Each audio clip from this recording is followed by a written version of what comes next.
자, 이번 시간에는 우리 수를 다루는 방법에 대해서 조금만 더 자세하게 살펴보도록 하죠. 자, 저는 예제를 하나 만들 건데요. Data and Operation이라는 저 프로젝트에서요. 자, 지금까지 제가 실행 파일을 만들 때는 오른쪽 클릭해서 New 해서 파일을 직접 만들었거든요. 이제 선물 드릴게요. 여러분이 지금까지 실습 파일을 만들 때 굉장히 귀찮은 과정을 거쳤는데 그걸 한 방에 해주는 환상적인 기능이 있어요.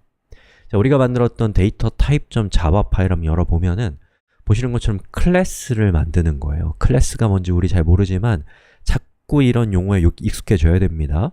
어느 순간에 탁 하고 얘가 뭔지 알 수 있거든요. 자, 그래서 Data and Operation에서 우리가 파일로 직접 클래스 파일을 만들 수 있지만 그걸 한 방에 해주는 기능이 바로 New 밑에 있는 클래스입니다. 저걸 클릭하세요. 자, 이걸 클릭하고 여기다가 number라고 이렇게 하게 되면 우리는 number라는 이름의 클래스를 만드는 겁니다. 그리고 우리가 지금까지 실습을 할 때 보면 public static void main이라고 하는 똑같은 코드를 작성했는데 저것까지 하고 싶다면 여기 있는 이 체크를 하시면 돼요. public static void main을 쓰겠다. 그리고 finish 버튼을 누르면 어떻게 되나요? 클릭.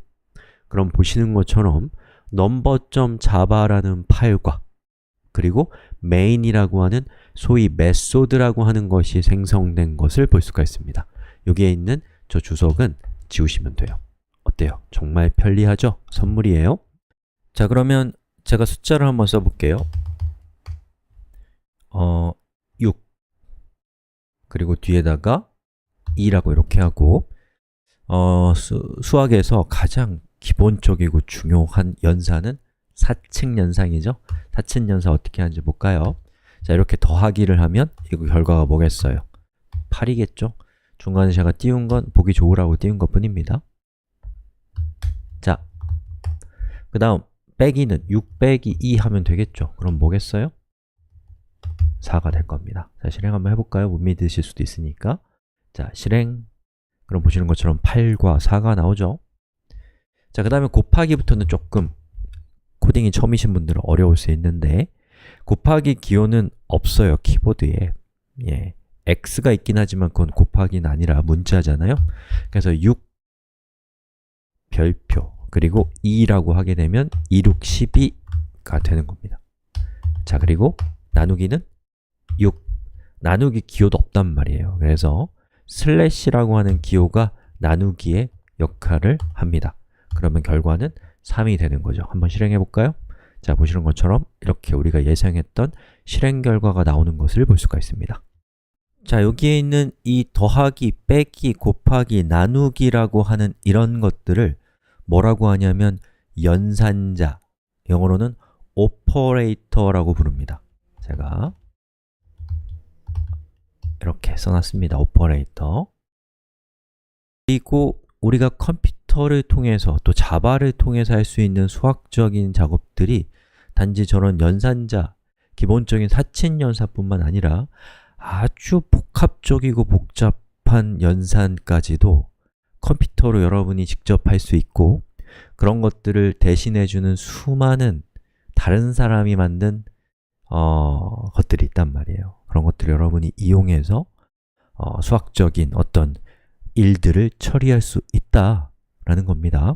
그 중에 이제 대표적인 게 이 자바라고 하는 이 컴퓨터 언어가 어마어마하게 많은 기능을 갖고 있는데 그 어마어마하게 많은 기능들이 잘 정리정돈이 안 돼 있으면 찾기가 굉장히 어렵겠죠. 그래서 수학과 관련된 아주 유명하고 자주 사용되는 것들을 그룹핑해 놓은 일종의 캐비넷 같은 게 있습니다.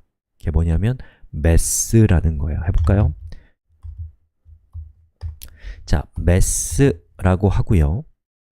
여기에서 점을 찍어보면 매스라고 하는 그 캐비넷 안에 또 저 그룹 안에 들어있는 수학과 관련된 여러 명령어들이 이렇게 보여주는 걸 볼 수가 있습니다. 여러분이 이클립스와 같은 도구를 사용하게 되면 이런 기능을 제공해요. 여러분이 이클립스 같은 걸 사용하지 않는다면 여러분이 하나하나 사용 설명서를 보고서 직접 타이핑을 해야 된단 말이에요. 어때요? 이클립스 엄청 좋죠? 자, 그리고 각각의 수학과 관련해서 우리가 할 수 있는 여러 가지 명령들을 이렇게 선택해 보면 오른쪽에 보시는 것처럼 도움말까지 보여준단 말이에요. 환상적인 기능입니다. 예를 들어서 여러분이 3.14가 기억이 안 난다. 그럼 math.py라고 하고 얘를 실행을 해보면 결과가 어떻게 되나요? 보시는 것처럼 3.14를 적당한 정밀도로 우리한테 보여준단 말이죠. 그리고 또 만약에 우리가 어떤 값이 있는데 그 값의 소수점을 없애고 싶어요. 그러면 소수점 첫 번째 자리를 기준으로 올리고 싶을 수도 있고 내림을 하고 싶을 수도 있겠죠. 자, 그럴 때는 예를 들면 math.py는 3.14 블라블라거든요. 근데 우리가 얘를 그냥 3으로 만들고 싶다. 그러면 다시 math를 해서 여기 있는 리스트 중에 쭉 내려가 보면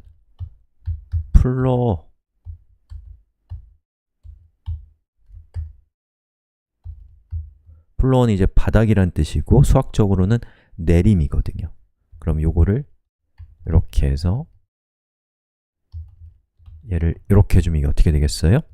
요건 뭐죠? 3.14 블라블라거든요. 그러면 math 플로어를 하게 되면 3.14에서 이 뒤에 있는 소수점을 잘라버리는 거예요. 아예 없애버리는 겁니다. 그러면 3.0이 되는 걸 볼 수가 있죠. 또 이거 그대로 카피해서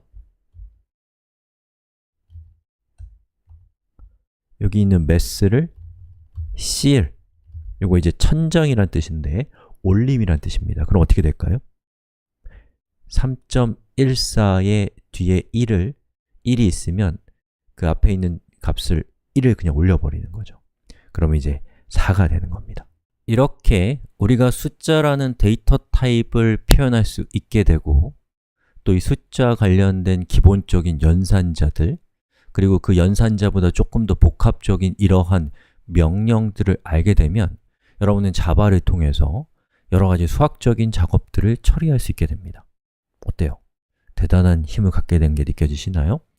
여기 있는 이런 계산기로도 할 수 있는 일이지만 저 계산기로 할 수 있는 일을 우리는 자바를 통해서 할 수 있을 뿐만 아니라 계산기는 제공할 수 없는, 계산기만으로는 상상도 할 수 없는 엄청나게 복잡한 수학적인 작업들 뭐 미적분이라든지 저는 들어본 적도 없는 현대 수학의 여러 가지 고민과 성취들을 여러분이 단 한 줄에 다른 사람이 만든 그 코드를 사용하는 걸 통해서 여러분들도 그러한 수학적 개념의 사용자가 될 수 있는 엄청난 힘을 갖게 된 겁니다. 자, 여기까지 하겠습니다. 숫자 관련해서는 우리가 공부를 하면 끝이 없겠지만 이걸로도 충분히 의미가 있습니다. 여기까지 하겠습니다.